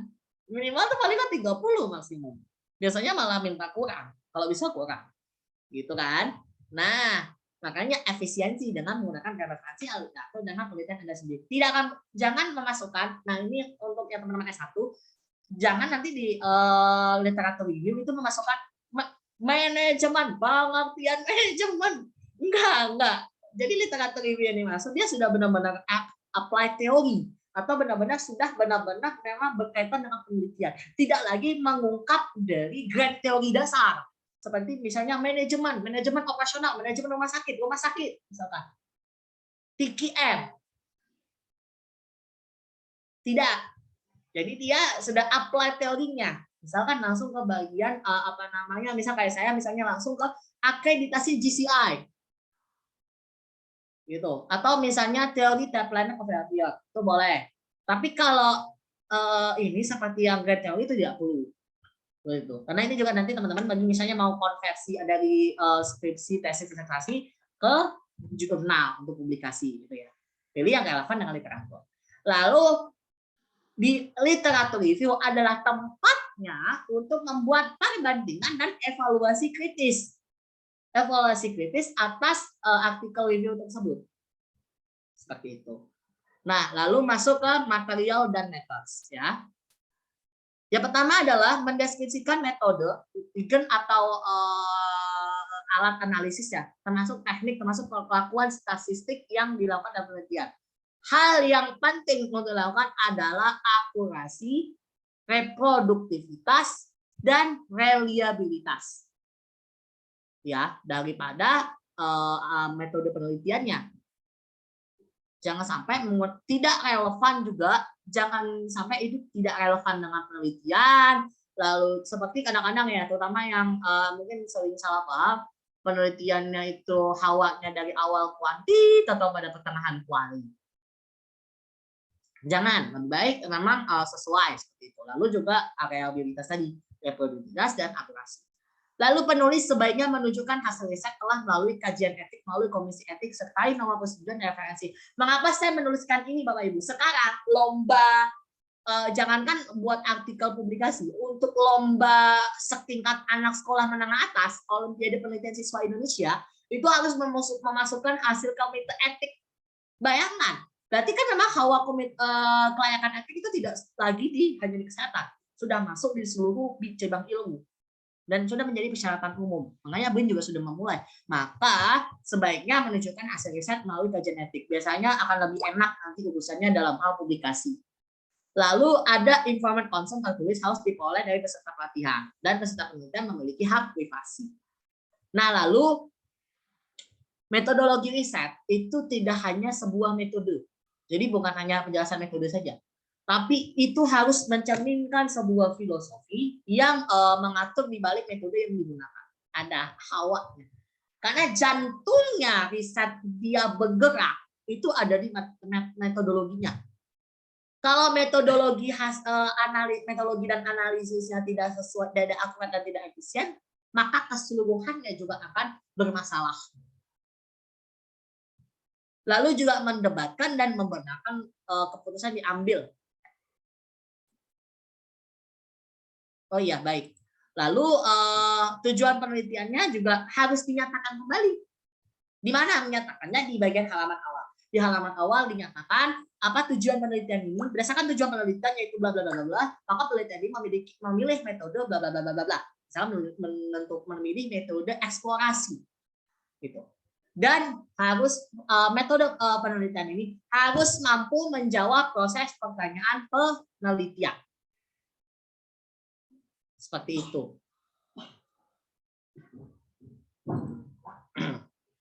Nah, lalu kita masuk ke hasil. Nah, untuk hasil harus dinyatakan secara ringkas, tanpa komentar. Disajikan dengan urutan logis dalam teks dengan referensi yang sesuai dengan tabel atau gambar. Nah, yang kedua ini yang agak-agak harus berhati-hati ya Bapak Ibu. Data yang diberikan dalam tabel atau gambar tidak boleh diulang lagi dalam teks. Diulang ini bukan maksudnya yang dirangkum, bukan. Misalnya gini, misalnya dijelaskan lagi yang kayak tabel 1 gitu, untuk data molekular marker ya. Dijelaskan dari grup CHE, dijelaskan lagi dari CSSD, diulang lagi semua, ditulis ulang. Seperti menjelaskan tabel ini diulang. Tidak perlu, cukup diringkas, penjelasan ringkas saja. Penjelasan sepintas saja. Gitu. Yang penting merangkum daripada penjelasan tabel. Tidak perlu diulang, seperti mengulang, jangan. Gitu ya. Karena kalau mengulang informasi daripada tabel, biasanya mereka mikir, ini kok diulang lagi sih, kan udah ada di tabel. Akan lebih baik di tabel itu, walaupun hanya informatif sekedar responden, dianalisis maknanya. Itu lebih enak. Misalkan Bapak Ibu, responden pada penelitian ini kebanyakan adalah pedagang UMKM wanita. Akan lebih enak lagi jika ada analisisnya. Ini menunjukkan kalau dari saya sendiri ya Bapak Ibu ya, tapi setiap penulis itu berbeda-beda pemikiran. Kalau dari saya biasanya, saya akan menambahkan analisis sedikit. Analisis bahwa, wah, ini menunjukkan bahwa pemilik UKM sejalan dengan penelitian beberapa penelitiannya menyebutkan bahwa dominasi perempuan, peran perempuan dalam pembangunan ekonomi mikro Indonesia melalui usaha UMKM kecil, UMKM biasanya. Akan lebih baik ada analisisnya, tapi kalau enggak juga nggak apa-apa. Yang penting itu adalah rangkuman, jangan diulang lagi. Gitu. Data yang sama tidak boleh disajikan dalam tabel dan bentuk grafis. Data sederhana dapat diberikan dalam teks itu sendiri. Jadi kalau datanya itu terlalu simpel, tidak kompleks, karena gini Bapak Ibu, mereka lebih menyukai atau prefer lebih menyukai itu tabel yang hasil data tabel yang lebih kompleks, tidak yang sederhana. Kalau dia sederhana, katakan hanya 2 tabel, lebih baiknya dijelasin aja pakai deskriptif. Tapi kalau sekompleks yang ini, nah lebih baik pakai tabel. Lewat sekompleks ini, karena ini mencerminkan kepakaran, mencerminkan apa ya? Artikel itu bagus, penjelasannya bagus, datanya rinci, detail. Tapi kalau hanya 2 tabel, ya mending dijelasin aja, karena itu makan tempat kalau pakai tabel lagi, sedangkan datanya cuma 2. Gitu. Lalu hindari diskusi dan kesimpulan di bagian hasil. Nah, karena kan diskusi itu kan sudah ada di bagian sendiri, jangan ditambah, jangan dimasukkan di data di bagian hasil dulu nanti. Lalu hasil yang tidak memiliki analisis statistik yang memadai, termasuk signifikansi statistik, harus dikaji lebih lanjut jika tidak ingin segera ditolak. Apa maksudnya? Bapak Ibu, ini jangan salah kaprah ya. Sering banyak yang menyatakan, wah ini penelitian itu hipotesis harus signifikan. Kalau tidak signifikan harus ulang lagi. Itu ada yang salah. Ada beberapa yang seperti itu. Padahal sebenarnya tidak seperti itu juga. Kadang-kadang ketidaksignifikan sebuah hipotesis itu memiliki makna yang kadang-kadang kalau kita ulik Bapak Ibu, itu kadang-kadang ada keunikan yang justru menjadi novelty baru. Saya pernah meneliti barang penggagas ini ya, kluster riset kami Pak Herdis itu pernah meneliti tentang fenomena untuk pengangkutan sampah di Kota Bandung. Hasilnya menunjukkan bahwa dengan fenomena dengan ada program pemerintah pengangkutan sampah, lalu bank sampah, dan juga ini tidak ngaruh signifikan. Padahal harusnya kalau orang bilang itu harusnya signifikan loh. Masa nggak ada ngaruhnya apa-apa bank sampah terhadap perilaku terhadap tata kelola sampah yang lebih baik. Ya, tapi setelah diulik-ulik, rupanya ada masalah lain, dan di luar itu apa itu perilaku masyarakatnya. Wong ya kalau misalnya ada apa namanya bank sampah ataupun ada program pemerintah pengangkutan sampah, mbok yo kalau perilaku masyarakatnya tetap kurang baik, makanya ketidaksignifikan itu terjadi. Tidak signifikan terjadi. Jadi tidak hanya sekedar jangan kenapa itu mahasiswa kita jangan menyebutkan ini kok tidak signifikan, harusnya ini signifikan, harus dipaksakan signifikan, jangan. Termasuk juga di artikel Scopus. Tapi di artikel Scopus harus dikaji, jangan hanya ditinggal hasil penelitiannya tidak signifikan, selesai nilai 0. Jangan. Kalau hanya seperti itu sudah sangat barak ditolak biasanya.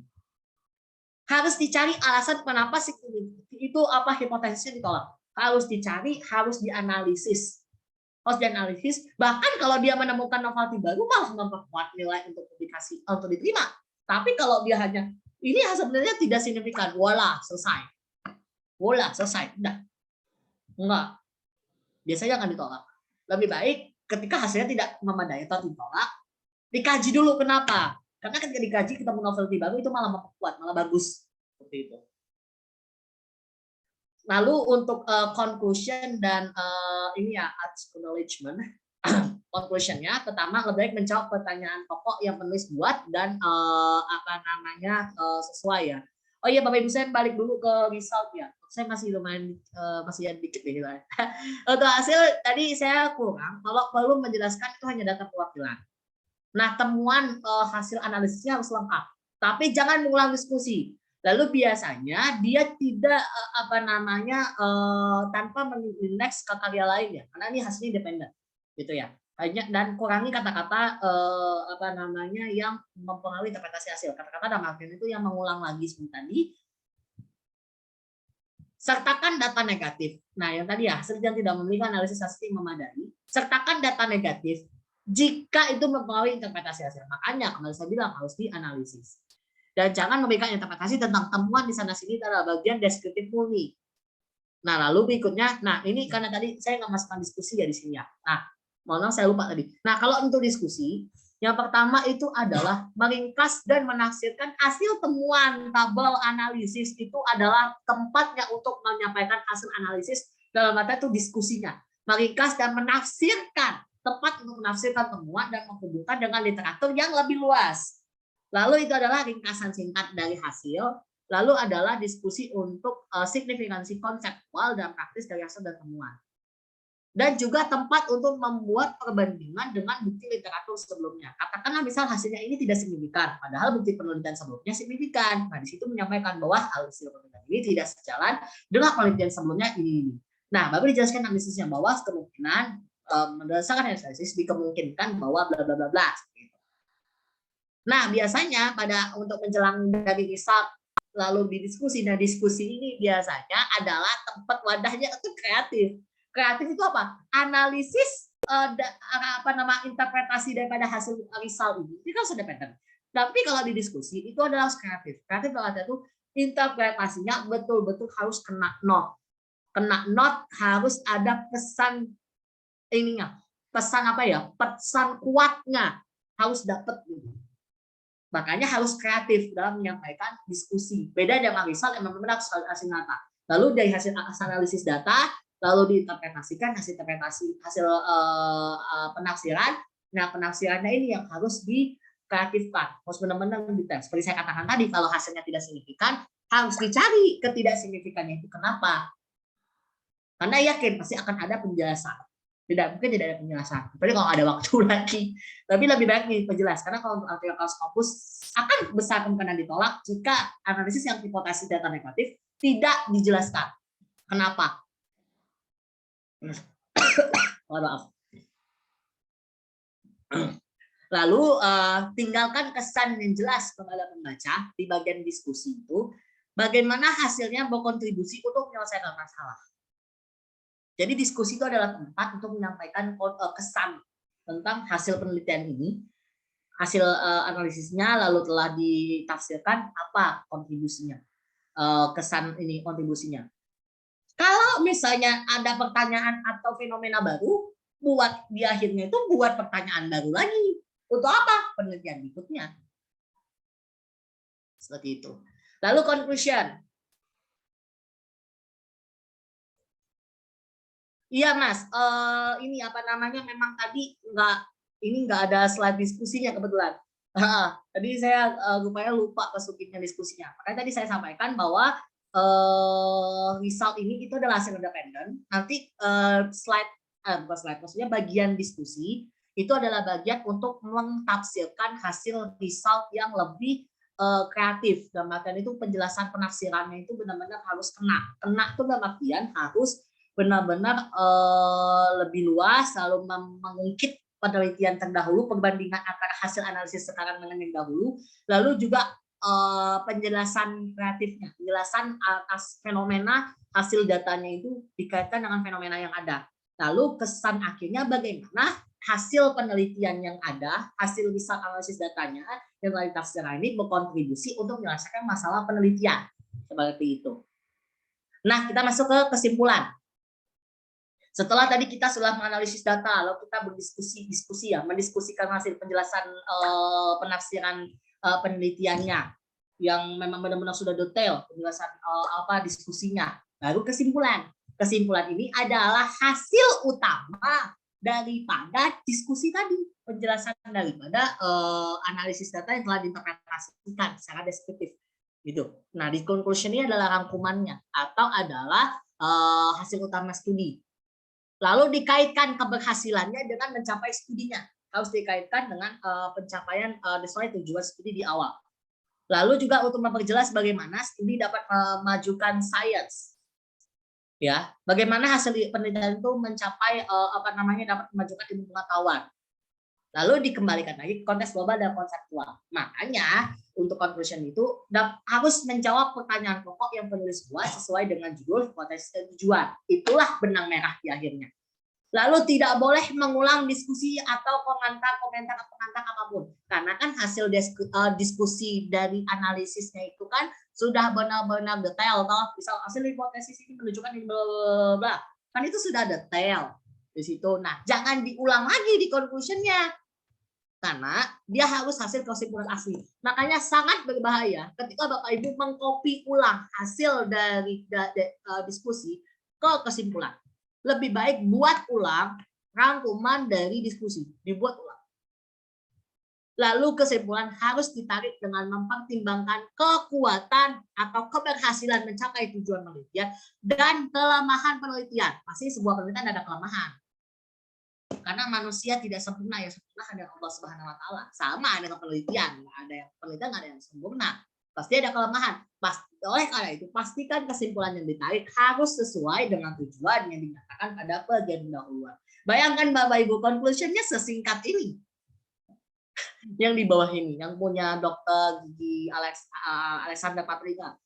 Makanya dia harus benar-benar memang tidak berbeda dengan bagian diskusi, tapi tarikannya seperti itu. Nah, lalu untuk ucapan terima kasih atau acknowledgement itu mohon Bapak Ibu akuinya, baik. Akui hanya mereka yang telah berkontribusi pada konten ilmiah atau memberikan dukungan teknis. Sering ya kita tuh menulis acknowledgement itu yang panjang banget. Nulisnya ucapan terima kasihnya kemana-mana. Entah jangan-jangan ke mama, papa, pacar ini itu semua. Jangan. Beda dengan ucapan terima kasih di halaman skripsi. Boleh mau menuliskan nama orang tuh, nama dosen, nama bapak, nama ibu, nama saudara-saudara, nama pacar, walaupun entah menyesal di hari kemudian, itu boleh. Tapi kalau di artikel jurnal terutama yang Scopus, cukup tulis akui yang mereka yang memiliki kontribusi pada konten ilmiah atau memberikan dukungan teknis, terutama hibah penelitian. Jika ada hibah penelitian, sebutkan ucapan terima kasih kepada pemberi hibah, nama hibah, nomor hibahnya, nomor SK hibahnya. Itu wajib, sangat perlu. Baru itu yang paling utamakan dulu, yang paling tertinggi itu pemberi hibah. Karena kalau nggak ada dukungan hibahnya ya nggak bisa, ganakannya nggak jalan penelitiannya. Tapi kalau memang nggak ada, baru yang berikutnya atau menuliskan ucapan terima kasih ke siapa. Itu pun harus benar-benar singkat, nggak boleh terlalu detail. Lebih baik memang funding langsung. Ada yang kadang-kadang juga not applicable, dia langsung ke funding aja. Dia nggak mau ngucapin ke siapa-siapa, saking pelitnya. Nah, kalau konflik kepentingan, penulis harus menyatakan jika ada atau tidak ada konflik kepentingan dengan data yang terkandung di dalam makalah. Entahnya apa nih. Lalu referensi, jumlah referensi biasanya dibatasi maksimal 30 sampai 50 untuk makalah lengkap. Kadang-kadang ada artikel, termasuk saya yang pernah melakukan kesalahan di dahulu, itu menulis referensi sampai 80 atau 80 referensi. Sebenarnya nggak mesti, 30 sampai 50 adalah idealnya untuk sebuah artikel. Dan sebagian besar daripada artikel tersebut sebaiknya jurnal dan waktunya 5 tahun terakhir. Dan kembali kepada penekanan, ikuti panduannya. Mengapa? Setiap jurnal memiliki tipe referensi yang berbeda-beda. Ada yang apa style, ada yang Harvard, ada EAAA, ya sesuai klaster dan ciri khas. Jadi kembali lagi, ikuti panduan GFA jurnal. Tapi idealnya sebuah makalah riset artikel itu hanya 30 sampai 50 ya. Lalu gunakan aplikasi perangkat lunak untuk memformat referensi. Seperti apa? Mendeley, RiffWorks atau Zotero gitu ya. Gitu.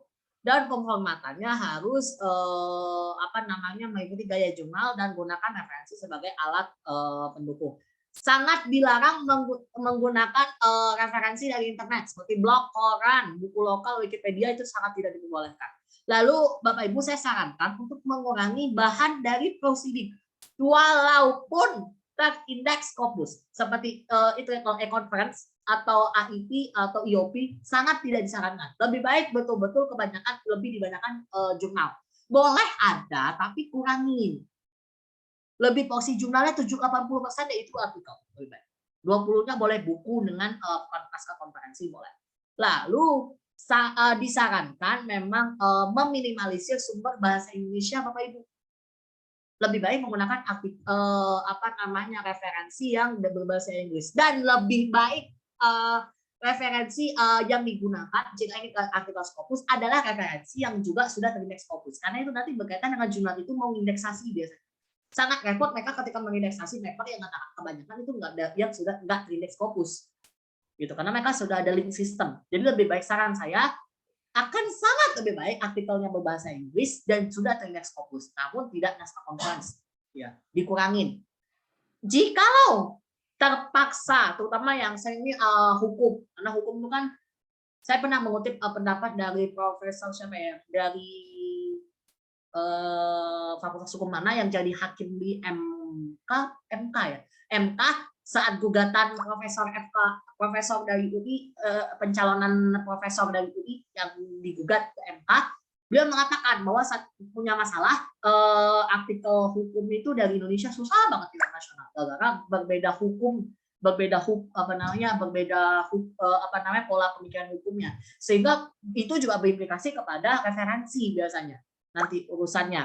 Nah, ketika urusan ke referensi, jika memang referensi yang benar-benar tidak ada, katakan Pancasila, artikel tentang Pancasila. Kayaknya di luar negeri nggak ada, jarang. Boleh memakai artikel bahasa Indonesia, tapi lebih baik judulnya itu sudah di samping judul bahasa Indonesianya, di kurungnya itu dibuat di saat proses citasi buat judul kurung bahasa Inggris. Gitu ya.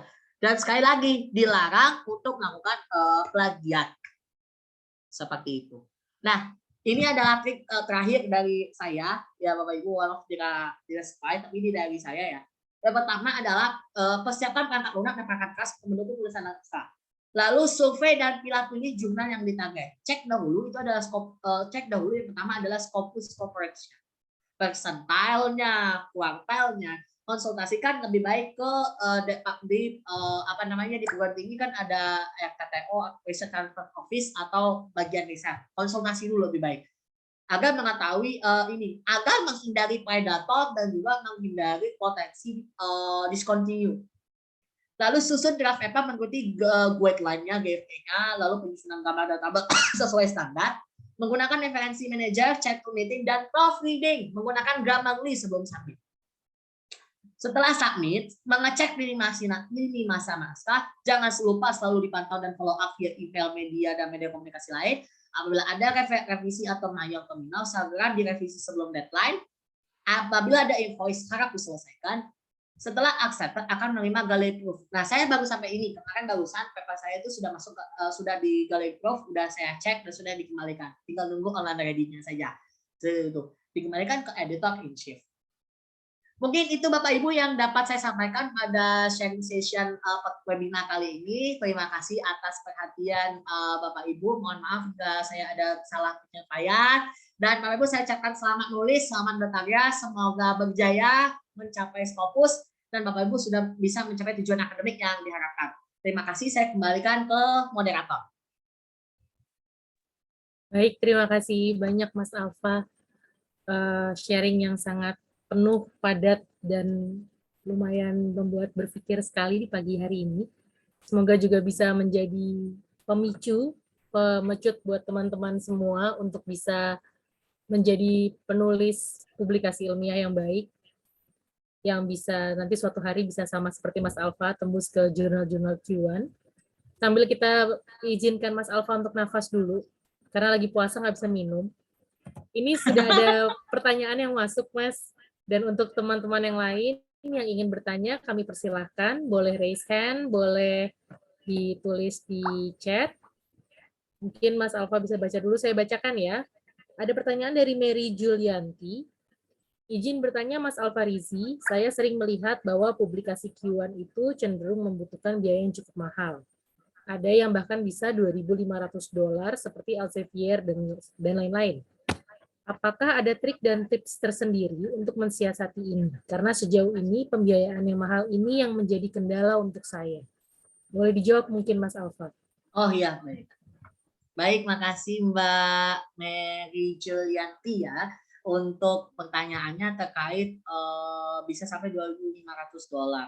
Sebetulnya gini ya, ada artikel jurnal yang memang berbayar, tapi memang tidak semua. Saya katakan tidak semua. Makanya yang penting Bapak Ibu yang pertama harus lakukan adalah judgement jurnal dulu. Dicek dulu setiap jurnal yang ada masuk di Q1 itu, yang mana berbayar, mana yang tidak berbayar. Dan prioritas juga dengan kondisi finansial kita. Karena kadang-kadang kan ada yang kita kondisinya penelitian mandiri, ada yang penelitiannya penelitian yang memang dihibahkan. Kalau memang penelitian itu memang pakai dana hibah ya nggak apa-apa, akan membayar. Tapi kalau memang yang memang sendiri lebih baik cari yang memang free ya. Karena banyak kok jurnal Q1 dan tidak, kadang-kadang yang free itu kadang-kadang yang berkualitas justru. Gitu loh. Karena sepengetahuan saya, jurnal-jurnal artikel-artikel jurnal yang Q1 yang dia free, berarti dia itu memang menjalankan memang dengan tujuan akademik, tidak dengan semi dibagi dengan finance. Tapi bukan berarti yang finance itu juga buruk, tidak. Karena kenapa? Karena mereka berjalannya swadaya, tidak disupport oleh lembaga hibah riset, gitu. Rata-rata yang Q1 sih memang kalau bayar ada yang sampai $2.000, tapi tidak semua saya rasa. Masih banyak jurnal yang tidak berbayar. Kalaupun tidak berbayar, kalaupun berbayar, biasanya itu memang jurnal kembali lagi tidak mendapat support lembaga hibah dan mereka membutuhkan operasional. Tapi tetap berkualitas juga sebagian. Kayak apalagi Elsevier memang ada sampai $2.500 gitu ya. Tapi tetap proses seleksinya mereka juga rumit pada akhirnya. Karena saya pernah yang ke 2.500 di screening awal udah ditolak. Gitu. Jadi kembali lagi yang pertama adalah judgement jurnal dari awal dan disesuaikan dengan kantung finansial masing-masing. Seperti itu. Karena saya yang Q1 ini alhamdulillah Bapak Ibu itu gratis. Tidak berbayar sama sekali, tidak keluar uang sama sekali. Kecuali jika saya mau open access. Seperti itu. Mungkin dari saya itu. Jawaban dari saya. Jadi judgement dulu baru nanti ditentukan mau yang mana. Gitu, dicari-cari gitu. Karena database Scopus itu gede. Nggak hanya Elsevier itu aja, banyak lain seperti itu. Seperti itu. Dan mohon dipahami ya, 2.500 itu bisa 2.500 atau apa itu tolong dicek dulu. Dicek dulu apakah dia itu untuk open access atau memang benar-benar APC-nya. Karena dulu saya juga sempat salah paham. 2.500 ada $1.400, tapi rupanya itu untuk open access. Kalau dia nggak open access, free. Gitu. Jadi mohon benar-benar dipahami dulu setiap jurnal, kulik dicari-cari. Seperti itu. Baik, Mas, terima kasih. Kita lanjut, ada Mas Randi Mamola. Dipersilakan untuk open mic, Mas. Assalamualaikum warahmatullahi wabarakatuh. Kedengaran suara saya? Iya, Dengar, kedengar, Mas. Mas. Ya, ini maaf, saya kan dari sama ya Mbak Kak Alfarizi ya dari clustering sosial dan lingkungan. Nah, kebetulan pengetahuan saya terkait dengan Scopus mungkin masih kurang ya Mas, karena saya saat ini juga alhamdulillah sudah diberikan keamanat untuk menulis jurnal Q3 di jurnal Slopak Rusia. Dan alhamdulillah telah memasuki tahap produksi ya Mas. Ya, betul. Saya juga masih belum paham nih Mas ya, kalau untuk jurnal Scopus ini kan ada pembagiannya ya, Q1 sampai Q4 kalau nggak salah. Sama seperti Sinta, ada Sinta 1, Sinta 2, 3, dan 4. Nah itu perbedaannya gimana ya Mas ya? Kalau kita membedakan Q1 sampai Q4, Q4 itu gimana tuh strukturnya? Ya, itu aja Mas yang... Oh iya, baik. Makasih. Saya langsung izin jawab ya, Mbak ya. Silakan langsung, Mas. Ya, baik. Perbedaan antara Q1, Q2, Q3, Q4. Nah, untuk perbedaan yang paling mendasar itu adalah peringkat ya, peringkat jurnal ya. Peringkat untuk Q1 itu biasanya dia sudah masuk top tiers. Biasanya jurnal-jurnal memang kualitasnya di atas, lumayan tinggi gitu kan. Q2 itu ya medium. Lalu yang ketiga tuh ya sedang. Yang Q4 itu Q4 itu biasanya itu berpotensi untuk discontinue problemnya. Q4. Makanya saran saya kalau memang misal mau ke Scopus misalnya ngambil yang sedang, ngambilnya minimal di Q3. Q3 dan persentalnya jangan jatuh di 0,1. Persental itu angka SJR-nya itu. Lebih baik angkanya itu paling nggak 0,2 gitu, agar dia nggak jatuh ke Q4, nggak jatuh di Q4 dan nggak jatuh untuk discontinue gitu. Karena Q4 itu potensi untuk discontinue. Sepengetahuan saya gitu sih, Mas. Karena itu untuk pengklasifikasian ranking si jurnal. Tetap masuk di Scopus, tapi kan pembagian lagi. Q1 itu paling tinggi, Q2 tuh yang medium, Q3 tuh yang sedang lah gitu loh. Yang keempat ini berpotensi untuk discontinue atau berpotensi keluar dari database indeks Scopus. Seperti itu.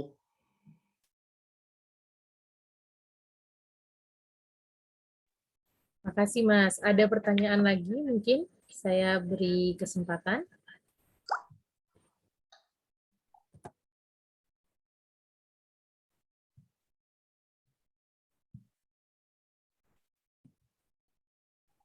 Bapak, Ibu, teman-teman, dipersilahkan kalau ada yang mau bertanya.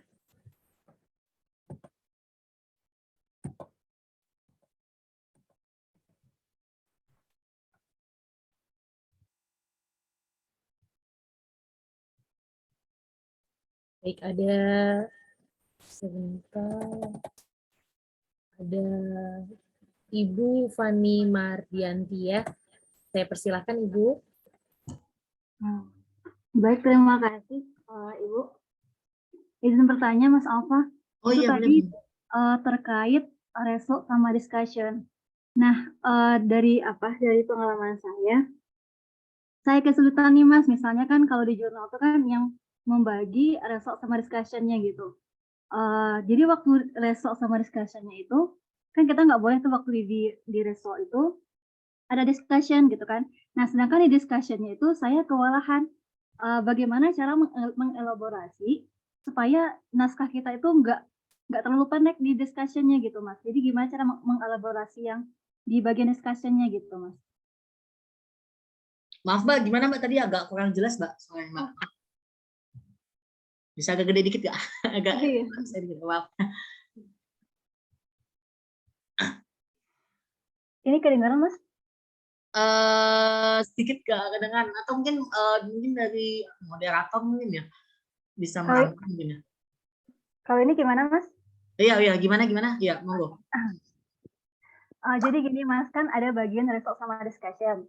Nah di result sama discussion kan ada pembagiannya itu jelas. Kalau result itu kan harus berupa datanya saja yang kita jabarkan. Tapi kalau yang di discussion kan kita nanti mengelaborasi dari peneliti terdahulu gitu kan Mas ya. Nah yang ingin saya tanyakan itu di discussion-nya itu sejauh apa sih kita mengelaborasi peneliti sebelumnya gitu. Jangan-jangan nanti ada kaitannya sama bidang lain gitu Mas. Jadi saya kewalahan di sananya gitu. Sejauh apa kita mengelaborasi di discussion-nya gitu Mas. Terima kasih. Oh iya baik.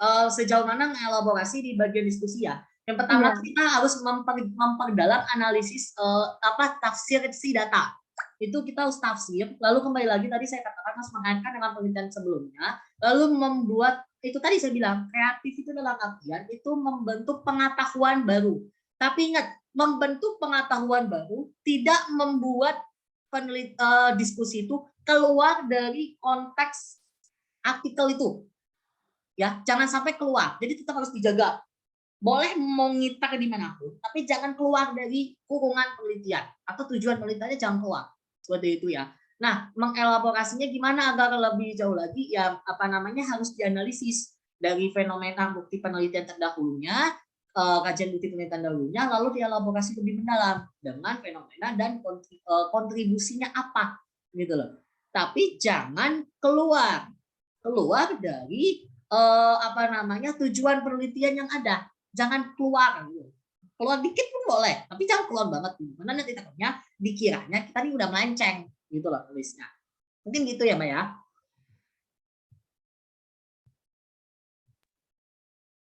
Apa masih ada yang... Terima kasih Mbak Fani. Apakah ada yang lain yang mau bertanya? Bisa langsung raise hand atau melalui chat. Saya persilahkan.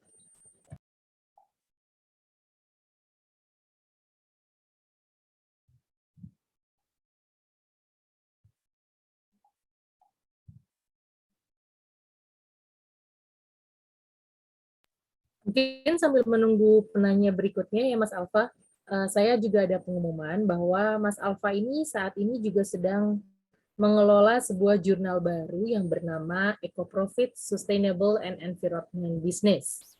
Jurnal ini memang sangat baru, belum terakreditasi, namun dalam waktu dekat, rencananya insya Allah kita akan mencapai Sinta 2 lalu Scopus. Mungkin Mas Alfa bisa cerita sedikit Mas tentang jurnal ini, sekalian promosi. Iya baik. Jadi kebetulan kita mendirikan sebuah jurnal. Kebetulan jurnal tersebut ini dinamakan Eco-Profit ya, Sustainable and Environmental Business. Jadi hawa jurnal ini itu sedikit berbeda karena kita mengusung filosofi green economy.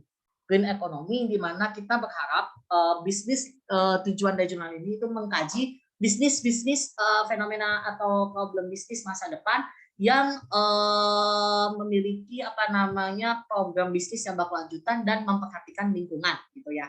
Nah, jurnal ini itu bisa diakses, bisa dicari juga di Google Eco-Profit Journal ya SSF ya nanti, dan bisa submit kebetulan kita lagi call for paper dan lagi kita membuka kesempatan untuk 6 artikel itu untuk volume yang pertama, untuk launching yang pertama ini itu free submission, free artikel processing charge. Jadi tidak berbayar untuk volume yang pertama. Jadi ditunggu Bapak Ibu yang ingin berkontribusi untuk submit di jurnal kami di Eco-Profit Sustainable and Environmental Business. Gitu. Ya, nah ini sudah di-share linknya sama Mas Ade ya. Nah, ini bisa berkunjung Bapak Ibu. Nah, kami menyediakan 6 kuota untuk free APC. Free APC untuk volume pertama, launching pertama ini. Seperti itu. Untuk skopnya sudah jelas sudah ada di dalam jurnal, dan kami prosesnya tidak terlalu lama, jadi Bapak Ibu jangan khawatir untuk bisa submit di jurnal kami untuk bisa berkontribusi dalam bidang bisnis berkelanjutan. Seperti itu. Baik, terima kasih Mas Alfa. Untuk Bapak Ibu sekalian bisa sambil dilihat-lihat jurnal yang manage oleh Mas Alfarizi ini. Dan kalau masih ada pertanyaan, saya masih berikan kepada 1 orang penanya terakhir, 1 atau 2 orang penanya terakhir. Silahkan.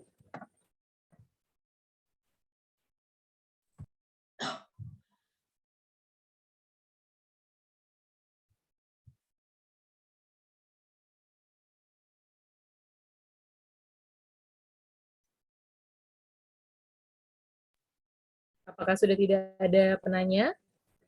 Wah, sepertinya udah pada ini nih, udah siap-siap mau menulis nih. Oh, ada Mas Ade mau nanya. Boleh, masih ada satu lagi. Baik, silakan Mas Ade. Terima kasih Mbak Adis, Mas Alfa. Mungkin sambil nunggu yang lain ya, saya mungkin cuma sebagai pemantik aja untuk diskusi, Mas. Ini bagus banget materinya, saya belajar banyak banget, sangat detail ya. Jadi dijelaskan introduksinya apa, kemudian sampai bedanya kiat-kiatnya kalau misalnya nulis di latar belakang harus ada apanya dan sebagainya gitu. Kalau yang saya perhatikan, kalau yang saya perhatikan ini kan struktur yang dijadikan contoh adalah yang original research ya Mas ya, Ya. ada parameter dan sebagainya gitu. Nah, kok Mas Alfa pernah nggak atau pernah punya pengalaman tidak untuk menulis yang bukan research paper, misalnya literature review atau critical review seperti itu? Ada tipsnya nggak Mas? Kira-kira kalau kalau pernah ada pengalaman atau mungkin pernah dengar atau mungkin pernah belajar, mungkin bisa sekalian dibagikan Mas. Terima kasih. Oh, ya, baik, makasih Mas Ade. Kebetulan kalau buat ke Scopusnya memang belum ya, belum. Tapi kalau untuk pembuatan digital review yang berstandar bikin Scopus, tapi saya publishnya ke jurnal Sinta, sudah lumayan sering. Perbedaannya itu terletak di bagian hasil nanti. Karena biasanya kalau literatur review itu kan dia prosesnya lebih ke penyaringan artikel ya, sistematik literatur review yang saya pernah.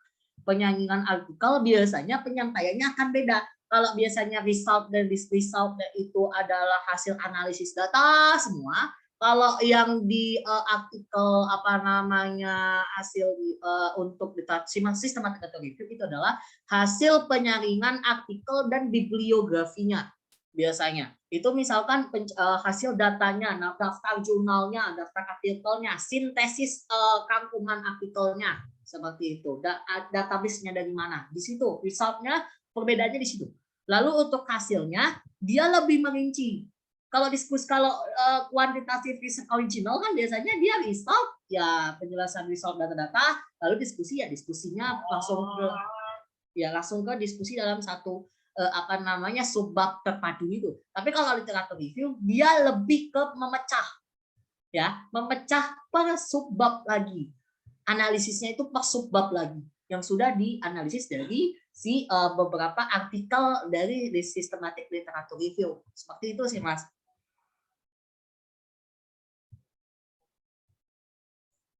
Oke Mas, thank you Mas. Ya, sama-sama. Wah, ini udah Mas Zul. Baik, apa masih ada yang mau bertanya lagi? Saya berikan satu kesempatan terakhir.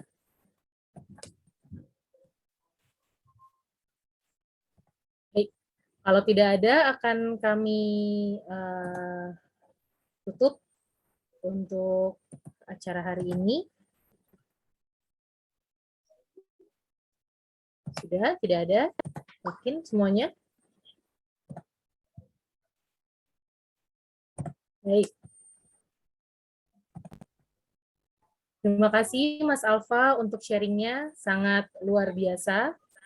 Saya yakin akan bermanfaat bagi kita semua yang sedang berjuang untuk menghasilkan karya-karya publikasi ilmiah yang berkualitas. Sebelum kita tutup acara ini, saya ingin mengajak semuanya untuk mendokumentasikan kegiatan hari ini. Jadi kalau boleh saya minta semua audiens untuk berkenan membuka kameranya karena kita akan berfoto bersama.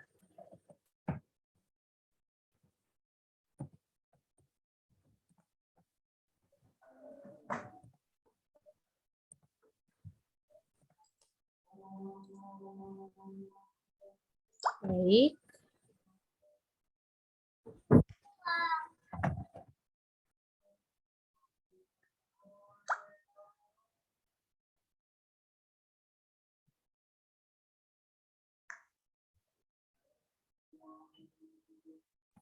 Baik, semua sudah siap. Kita akan ambil fotonya ya. Hitungan ketiga, 1, 2, 3. Baik, boleh sekali lagi. 1, 2, 3. Baik, terima kasih semuanya.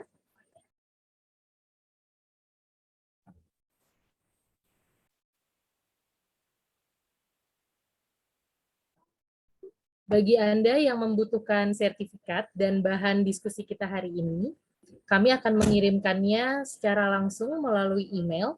Silakan hubungi admin kami untuk permintaan dari sertifikat dan bahan yang di-share oleh Mas Alfa hari ini. Untuk penebusan itu kami akan minta kontribusi untuk uang jajan, berkontribusi untuk pendidikan Indonesia yang lebih baik sebesar Rp10.000. Bagi yang mau dipersilakan untuk menghubungi admin kami secara langsung. Baik, acara ini juga bisa ditonton kembali di YouTube, akan di-upload ke YouTube supaya bisa dipelajari kembali dan dipahami lebih jauh. Baik, terima kasih semuanya. Sebagai penutupan, atas nama Institute for Advanced Science, Social, and Sustainable Future, saya mengucapkan terima kasih banyak atas dukungan dan kehadiran teman-teman semua.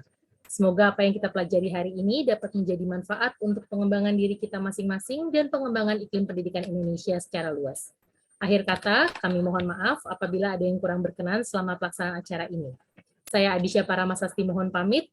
Sampai bertemu di acara kami lainnya. Selamat siang semuanya. Terima kasih. Siang. Terima kasih. Ya, makasih semua. Terima kasih semua. Terima kasih Mas Alfa. Ya, sama-sama. Makasih. Mari Mas.